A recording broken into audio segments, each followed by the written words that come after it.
asik ya. Jadi dalam berdiskusi itu kita jangan kenceng-kenceng ya. Jadi anggaplah ini sebagai musyawarah, atau ketika ada seseorang menyampaikan sebuah ideologi atau wawasan atau menyampaikan sebuah kepahaman tentang apa yang sedang dipikirkan atau ingin disampaikan, itu kita nggak usah kenceng-kenceng gitu. Karena kan ini kan bukan debat gitu.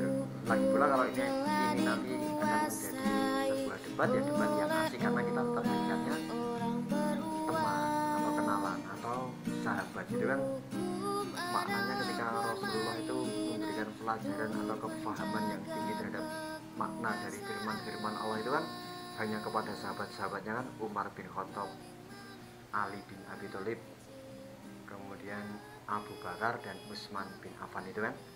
Nah, karena Rasulullah itu menyampaikannya dengan kepahaman yang tinggi, dengan sabar, dengan bijaksana, maka akhirnya keempat sahabat tersebut dapat menjelaskan kepada keluarganya atau teman mereka masing-masing. Akhirnya seluruh dunia ini harus mengakui bahwa Rasulullah adalah benar, kan seperti itu kan. Emang harus ngobrol apa begini?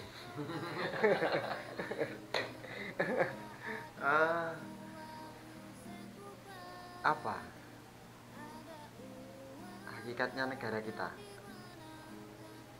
Apa tentang keberadaan negara kita itu? Negara itu akan dikatakan kuat apabila salah satunya perekonomiannya kuat, benar ya? Kalau suatu negara itu perekonomiannya tidak kuat, maka negara itu tidak bisa dikatakan sebagai negara yang kuat. Selain dari jumlah penduduknya juga mempengaruhi faktor-faktor dari kekuatan dari sebuah negara itu. Tapi kan kalau misalnya Indonesia ini sekitar 300 juta penduduk, 300 juta jiwa penduduk itu ya. Itu kalau mereka semua ini bekerja atau minimal dapat menghidupi dirinya sendiri, maka negara dikatakan kuat. Jadi tidak ada satu orang yang bergantung kepada orang lain, kemudian orang yang lain itu akan bergantung juga hidupnya kepada orang yang lain lagi kan. Selalu seperti itu kan. Akhirnya perekonomian itu dikatakan akan berjalan ketika ada orang yang masih membutuhkan orang lain. Tetapi hakikatnya ketika sudah tidak ada orang yang membutuhkan orang lain lagi, maka perekonomian tidak berjalan. Tapi sebenarnya itu perekonomian itu berjalan atau tidak berjalan itu mempunyai arti kata makna yang positif juga. Maksud saya, ketika perekonomian ini tidak berjalan, berarti setiap orang sudah bisa menghidupi dirinya sendiri, maka tidak ada jual beli kan, seperti itu kan. Jadi ketika kamu itu sudah mempunyai ladang dan sawah sendiri, kemudian kamu bercocok tanam di ladang tersebut, kemudian kamu itu menanami sawahmu itu dengan padi, sehingga kamu hanya akan makan dari hasil tanahmu sendiri, maka hakikatnya kamu sudah tidak membutuhkan orang lain untuk memenuhi kebutuhan sebagai makanmu itu. Dan setiap orang, masing-masing orang ini mempunyai tanah sendiri-sendiri dan akan mereka berdayakan sebagai hakikatnya tanah tempat mereka bercocok tanam itu. Itu berarti perekonomian tidak berjalan gitu loh. Tetapi perekonomian yang tidak berjalan tetapi konotasinya menjadi negatif itu kan ketika produsen atau pabrik-pabrik itu menjual barang hasil produksinya itu, tetapi rakyat tidak mampu membeli. Itu akhirnya kan roda perekonomian kita kan akan otomatis menjadi surut kan. Akhirnya akan terjadi kemiskinan pada negara kita. Tapi ini kan makna dari keadilan gitu, keadilan sosial bagi seluruh rakyat Indonesia. Itu Pancasila sila kelima, betul gak? Keadilan sosial bagi seluruh rakyat Indonesia. Karena rakyat itu kan sebagai makhluk sosial gitu kan, makhluk yang bergantung kepada makhluk yang lain, maka kita disebutnya sebagai makhluk sosial. Maka keadilan sosial bagi seluruh rakyat Indonesia itu, arti kata makna adil itu yang bagaimana? Karena kan secara timbangan itu kalau misalnya beratnya yang kanan 1 kilo, berat yang kiri 1 kilo, seimbang, itu maka dikatakan adil, bener nggak? Maka kan kalau justice atau hukum itu kan lambang dari kejaksaan atau pengadilan itu kan timbangan seperti itu kan. Itu maksudnya kan adil karena kan timbangan. Kalau timbangan itu fungsinya bukan menyesuaikan, tetapi menyamaratakan, bener nggak? Jadi sesuai itu tidak sama dengan adil, tetapi karena kata yang secara dituliskan atau dirumuskan di dalam Pancasila itu adalah keadilan sosial bagi seluruh rakyat Indonesia, maka seharusnya adil gitu loh. Bukan seimbang atau sesuai, tetapi harus adil. Ketika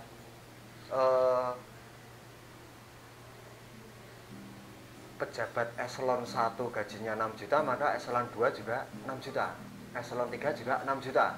Kemudian lulusan SMA 6 juta, lulusan SMP 6 juta. Itu harusnya seperti itu karena sama-sama bekerja, saling berkesinambungan gitu. Tetapi rasanya keadilan di dalam Pancasila itu yang disebutnya sebagai keadilan sosial bagi seluruh rakyat Indonesia itu maknanya bukan keadilan yang seperti itu, tetapi kesesuaian atau keseimbangan.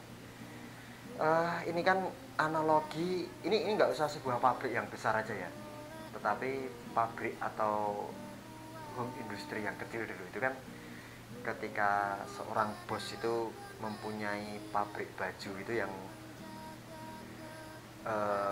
ranahnya itu belum merupakan sebuah pabrik yang besar, tapi pabrik yang menengah lah skalanya. Itu kan ketika pabrik baju itu yang dia kelola itu sebagai produsen sablon itu yang kaos itu, dia hari ini dia itu mendapat pesanan 10.000 baju.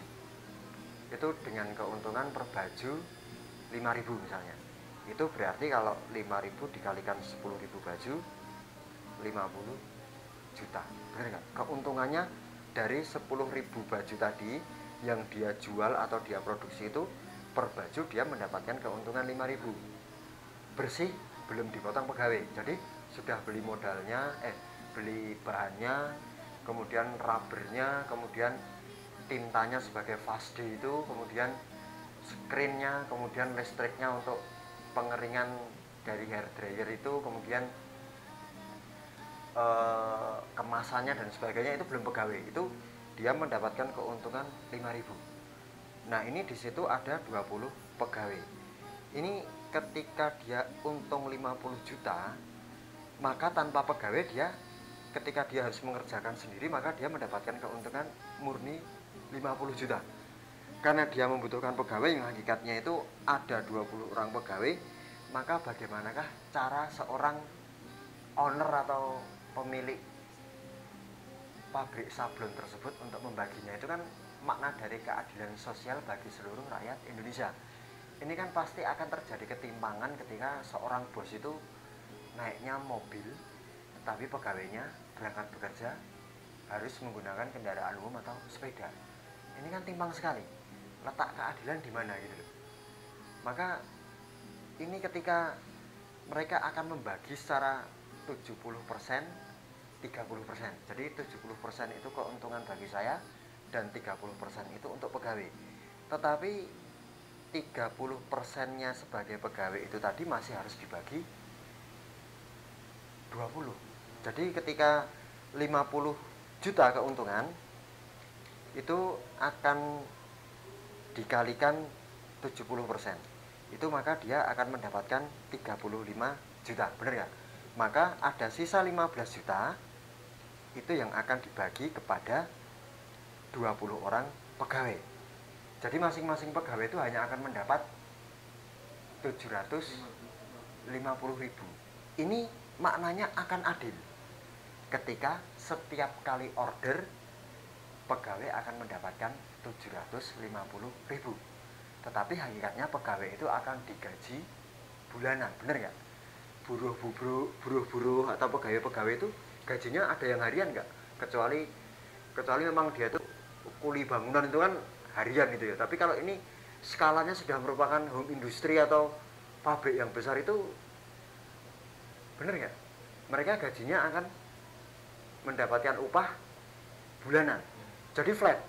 Jadi ketika perusahaan itu untungnya 50 juta, untungnya 35 juta, atau untungnya 150 juta, gajimu sebulan 2 juta.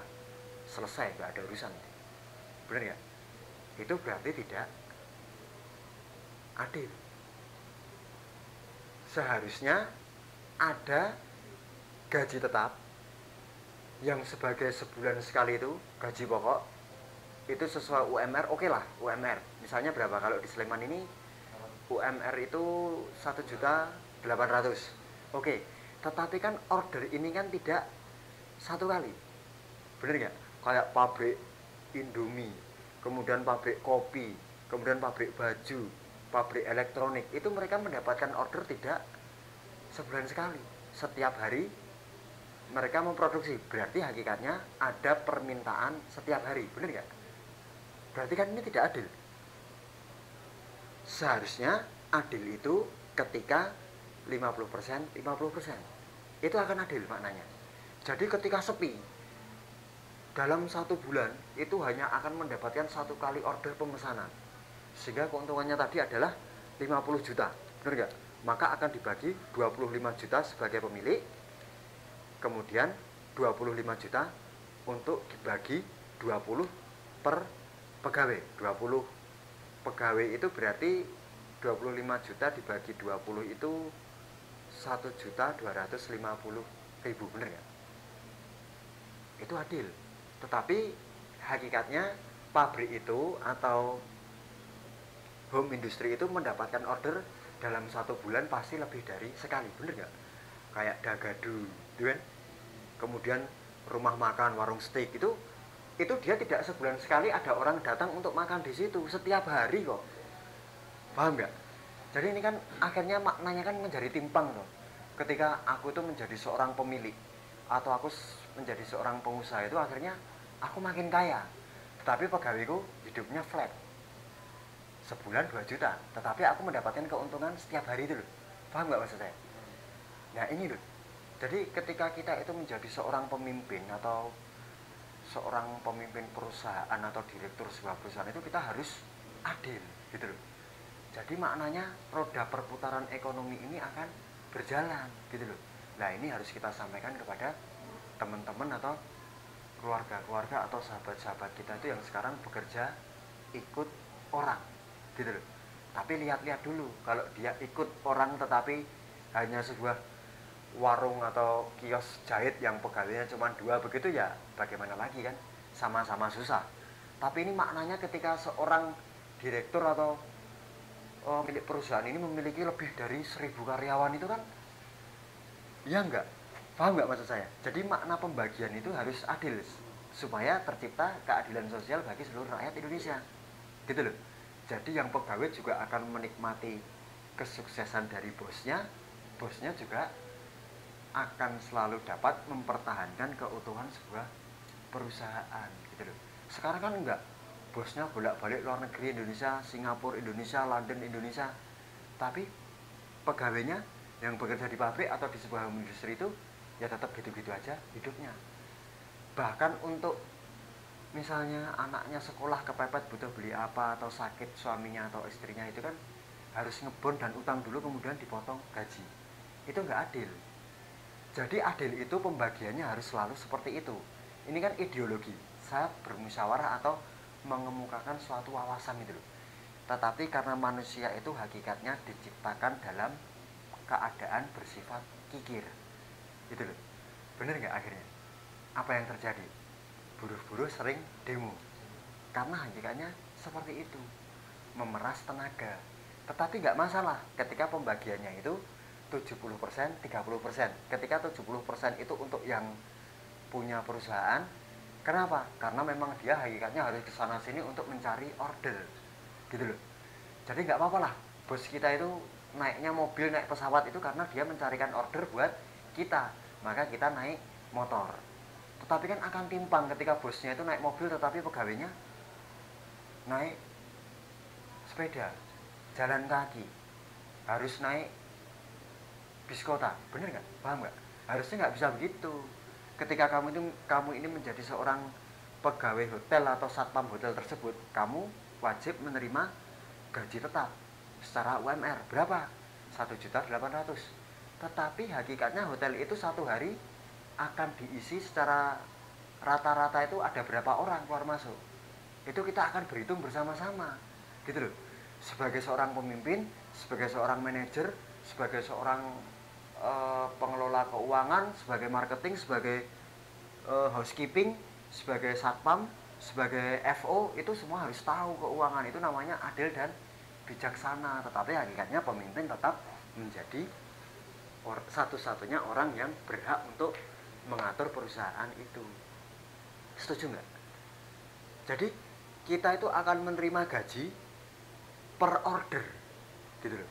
Kalau hotel ini pada hari ini masuk 50 tamu, itu yang akan dibagi 70% dan 30% pembagian tetap dapat dan akan dihitungkan, gitu loh maksud saya.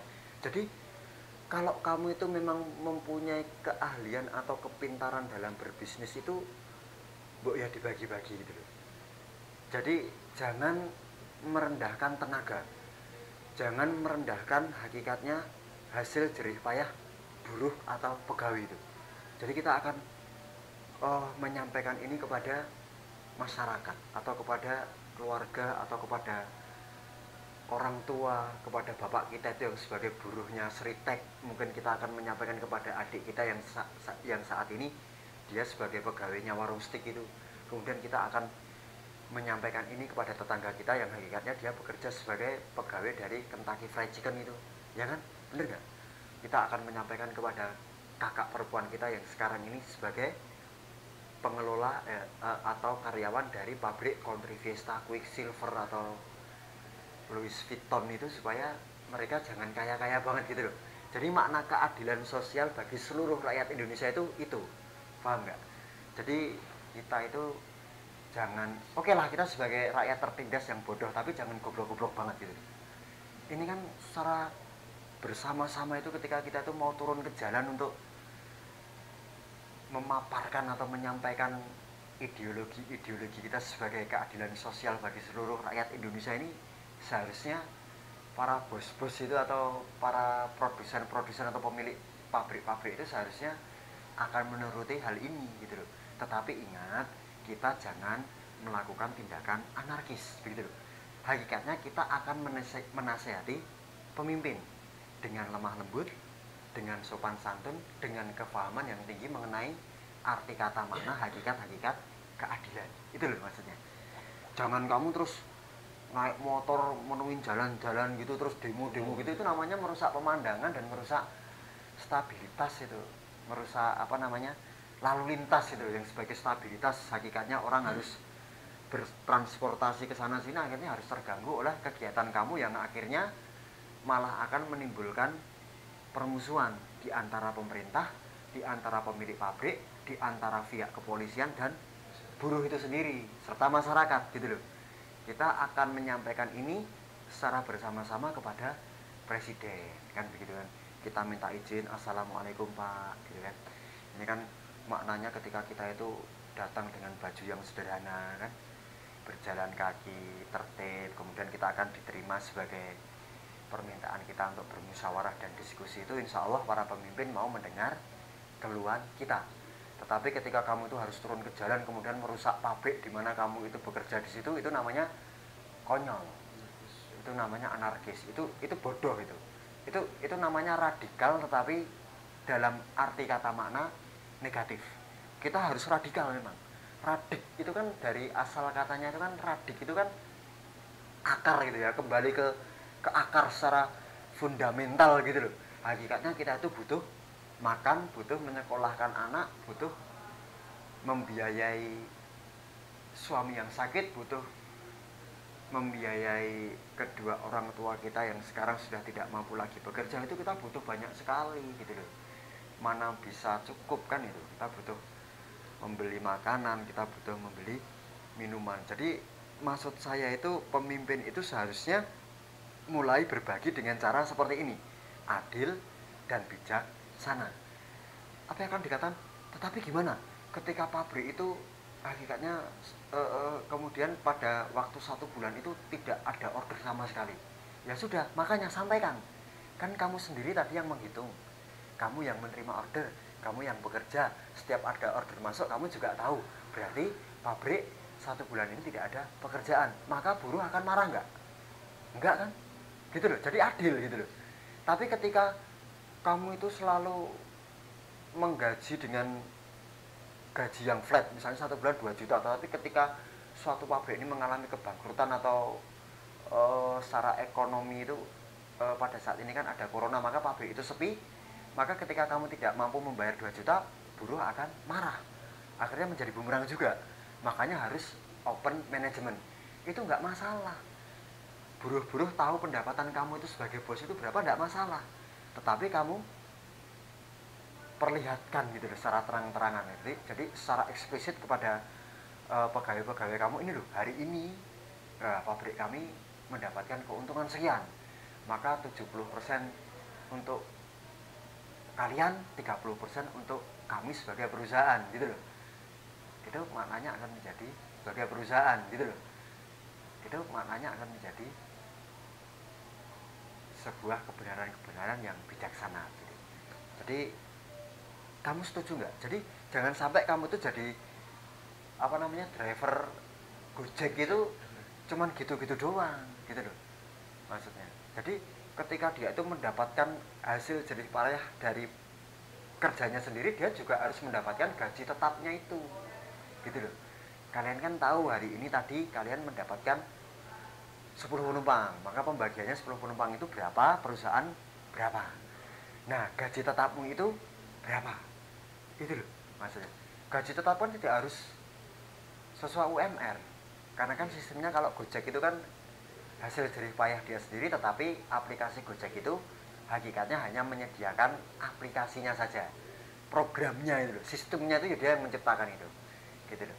Tetapi maknanya ini akan menjadi sangat timpang ketika ini merupakan sebuah pabrik yang skalanya udah nasional gitu kan, kayak Indofood, Kimia Farma, kemudian apa lagi, pabrik Wings Food seperti itu kan. Itu kan maknanya sudah skalanya udah skala nasional itu, dan dia mempekerjakan hampir lebih dari 10.000 pegawai di seluruh Indonesia gitu loh. Dan yang kaya tetap pemiliknya, direkturnya, tetapi sebagai buruhnya itu kan akhirnya gajinya tetap flat semua. Nah itu kita akan memberikan wawasan kepada masyarakat itu supaya cerdas, supaya adil gitu loh. Jadi timpang oke, timpang karena kita hakikatnya juga menghargai hasil jerih payah bos kita yang memang memiliki modal, dan memang bos kita itu pintar gitu loh, dan memang bos kita itu mempunyai koneksi sehingga dia mendapatkan order-order itu. Nah, karena kita ikut membantu, maka oke lah, kita tetap akan mendapatkan bagian, tidak harus 50%, tetapi per order gitu ya. Jadi supaya pegawai itu juga awet gitu kan, nggak demo ya kan. Negara aman, tentram itu hakikatnya karena semua adil dan merata. Jadi kamu setuju nggak? Kan gitu kan. Ketika kamu itu sekarang posisinya itu sebagai pegawai, kamu itu sudah susah payah melamar, ketika kamu sudah diterima di sebuah pabrik, akhirnya kamu hanya akan menjadi budak dan kamu tidak mampu berbuat apa-apa. Jadi sistem yang akan kamu lakukan untuk mendobrak dari sistem gaji atau sistematis dari pola jalannya pabrik itu sehingga kamu digaji itu hanya dengan berteriak-teriak dan demo, merusak fasilitas umum itu, akhirnya maknanya nggak akan ketemu gitu. Tapi dengan kefahaman yang tinggi, kita akan lemah lembut memberikan pengertian dalam satu kelompok, 2 kelompok, 3 kelompok seperti itu. Insya Allah ini akan menjadi sebuah kenyataan. Itu kan seolah-olah itu kalau analoginya kita itu berperang, tetapi tidak dengan senjata itu loh, dengan akal pikiran dan kefahaman yang tinggi mengenai arti kata hakikatnya buruh itu atau keadilan itu sebagai keadilan sosial bagi seluruh rakyat Indonesia. Ini kan kalau kita implementasikan ini sebagai perang kita itu kan firman Allahnya ya ayuhan nabiyyu haridil mu'minina alal kital gitu kan. Iyakum minkum isruna sabiruna yakhlibu mi'atain wa iyakum minkum mi'atwi yakhlibu alfam minalladina kafaru bi anahum qaumul layaf kohun. Hai Nabi, kobarkanlah semangat para mukmin itu untuk berperang. Jika ada 20 orang yang sabar di antara kamu, niscaya mereka dapat mengalahkan 200 orang musuh. Dan jika ada 100 orang yang sabar di antaramu, mereka dapat mengalahkan 1000 daripada orang-orang kafir. Disebabkan orang-orang kafir itu kaum yang tidak mengerti. Jadi ini kan analogi gitu loh. Jadi secara hermeneutika itu ketika kamu itu salah tafsir bahwa ini kamu implementasikan ketika kamu itu benar-benar berperang yang mengangkat senjata itu. Bukan itu, tetapi ketika ada 20 orang yang sabar bersama kita itu, maka satu orang akan menyampaikan kepada satu orang yang lain. Dikalikan 20. Maka ada 20 orang yang akan paham. Ketika satu orang menyampaikan 10 orang, maka akan menjadi 200 orang yang paham gitu loh. Maksudnya dari 200 itu dianalogikan lagi jika ada 100 orang yang sabar di antaramu, mereka dapat mengalahkan 1000 daripada orang-orang yang kafir. Jadi makna kefahaman kita itu memberi pelajaran terhadap satu orang, tapi satu orang itu paham gitu loh. Kalau satu orang ini paham, dia akan menyampaikan kepada 10 orang. 10 orang yang paham akan menyampaikan kepada 100 orang. 100 orang yang paham akan menyampaikan 1000 orang. Terus sehingga akan menjadi kekuatan yang besar itu. Jadi al-haqqu mirabbika. Jadi kebenaran itu dari Tuhanmu. Vox populi vox Dei. Suara rakyat adalah suara Tuhan. Dan insya Allah mereka akan menuruti keinginan kita untuk menciptakan dan mewujudkan Pancasila gitu. Jadi ini Pancasila banget kan, lebih Pancasila daripada orang-orang atau ketika suatu lembaga atau institusi itu mengadakan upacara yang selalu membacakan Pancasila itu, mereka hakikatnya hanya memuji-muji Pancasila di bibir saja. Tetapi kita harus mengimplementasikan Pancasila sebagai sila kelima itu hakikatnya dengan sikap dan perbuatan gitu loh. Jadi kita harus lebih Pancasila daripada mereka gitu loh. Yang berseragam korpri itu, ya kan? Yang sebagai pegawai kelurahan, yang sebagai pegawai Kemenkumham, yang sebagai pegawai kejaksaan, yang sebagai pegawai kehakiman, yang sebagai pegawai dinas sosial itu kita harus lebih Pancasila dari mereka, rakyat gitu loh. Pancasila itu untuk rakyat begitu. Jadi bukannya kita itu ingin merusak tatanan dari sistem perekonomian negara, tetapi kita akan membenahi gitu supaya maknanya menjadi adil dan bijaksana. Oke ya, kamu mau nggak berjuang bersama saya untuk ini? Kan begitu. Kamu berjuang tidak usah perlu mengeluarkan uang, cukup sampaikan kepada kedua orang tuamu, cukup sampaikan kepada tetanggamu, cukup sampaikan kepada kenalanmu, itu saja kok. Orang yang paham,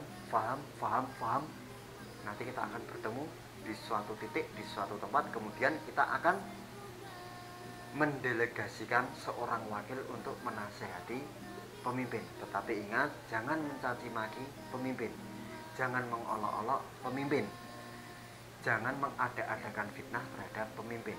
Hakikatnya kita harus lemah lembut dan secara kebijaksanaan memberitahukan ideologi, wawasan atau ide-ide kita kepada pemimpin agar tercipta keadilan sosial bagi seluruh rakyat Indonesia. Al-haqqu mirabbika fala takunana minal mumtarin. Kebenaran itu dari Tuhanmu, dan janganlah kamu sekali-kali termasuk orang yang ragu-ragu gitu. Jadi harus pasti satu orang